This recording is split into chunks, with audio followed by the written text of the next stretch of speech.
ಯಾಕೆಂದ್ರೆ ಒಂದು ಕಾಲಕ್ಕೆ ನಮ್ಮನ್ನು ಈ ಮುಂದುವರಿದ ಜನ, ಮೇಲ್ವರ್ಣೀಯ ಜನ ಸಂಸ್ಕೃತ ಭಾಷೆಯಿಂದ ನಮ್ಮನ್ನು ಆಳಿದರು, ಮನುಸ್ಮೃತಿಯ ಮೂಲಕ ನಮ್ಮನ್ನು ಆಳಿದರು. ಇವತ್ತು ಅಂಥ ಒಂದು ವಿಷಯ ಇಟ್ಕೊಂಡು ಇವತ್ತು ಸಾಧ್ಯ ಇಲ್ಲ ಅಂತೇಳಿ. ಯಾಕಂದ್ರೆ ಇವತ್ತು ಅನೇಕ ಕಡೆ ಇಂಗ್ಲೀಷ್ ಭಾಷೆಯಿಂದಾಗಿ ವೈಚಾರಿಕತೆ ಬೆಳೆದ ಸಮಾಜವಾದ, ಸಮತಾವಾದ ಅನ್ನುವಂಥ ವಿಷಯಗಳು ಬಂದ ಪ್ರಜಾಪ್ರಭುತ್ವ ನಮ್ಮ ಕೊಡುಗೆ ಎಲ್ಲದು, ಬ್ರಿಟಿಷರ ಕೊಡುಗೆ, ಪಾಶ್ಚಾತ್ಯರ ಕೊಡುಗೆ ಪ್ರಜಾಪ್ರಭುತ್ವ ಅನ್ನುವಂಥದ್ದು. ನಾವು ಹೇಳ್ಬೋದು ಚೋಳರಲ್ಲಿತ್ತು ರೀ, ಅವರಲ್ಲಿತ್ತು, ಇವರಲ್ಲಿತ್ತು, ವಾದ ಮಾಡ್ಬೋದು. ವಾದಕ್ಕಾಗಿ ವಾದವಿನ ಅಲ್ಲಿ ಸಮಾನತೆ ಮಾತಿಲ್ಲ, ಖಡ್ಗದ ಮೂಲಕನ ಅಧಿಕಾರ ಪಡೆಯುವಂಥದ್ದು ನಮ್ಮ ಇತಿಹಾಸದಲ್ಲಿ ನಾವು ನೋಡ್ತಾ ಇದ್ವಿ. ಕೇವಲ ಬಸವನವ್ರ ಕಾಲದಲ್ಲಿ ಅನುಭವ ಮಂಟದ ಬೆಲೆ ಆಗಿತ್ತು, ಕೊನೆಗೆ ಅದು ಸಹಿತ ಒಂದು ಖಡ್ಗದಿಂದ ಅಂತ್ಯ ಆಯಿತು ಅನ್ನೋದು ನಮ್ಮ ಮರೀಲಿಕ್ಕೆ ಆಗೋದಿಲ್ಲ.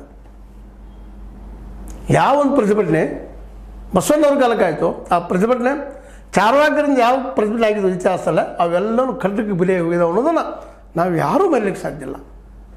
ಅಂಥದ್ದು ಒಂದು ವಿಚಾರ ಶಕ್ತಿಯನ್ನು ನಮ್ಗೆ ಕೊಟ್ಟಿದ್ದು ಇಂಗ್ಲೀಷ್ ಭಾಷೆ.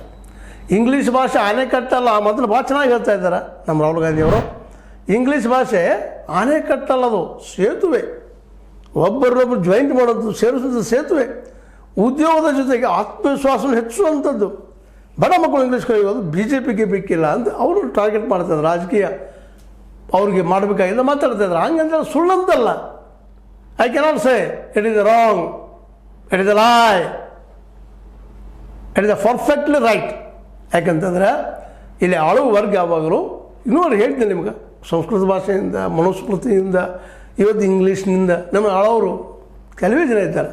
ಅದಕ್ಕೆ ಇಂಗ್ಲೀಷ್ ಎಲ್ಲರಿಗೂ ಕಲೀಲಿ, ಎಲ್ಲರಿಗೂ ಗೊತ್ತಾಗಲಿ. ಗಾಯತ್ರಿ ಮಂತ್ರದಲ್ಲಿ ಇಲ್ಲದಂತ ಎಲ್ಲರಿಗೂ ಗೊತ್ತಾಗಲಿ ಅಂತೇಳಿ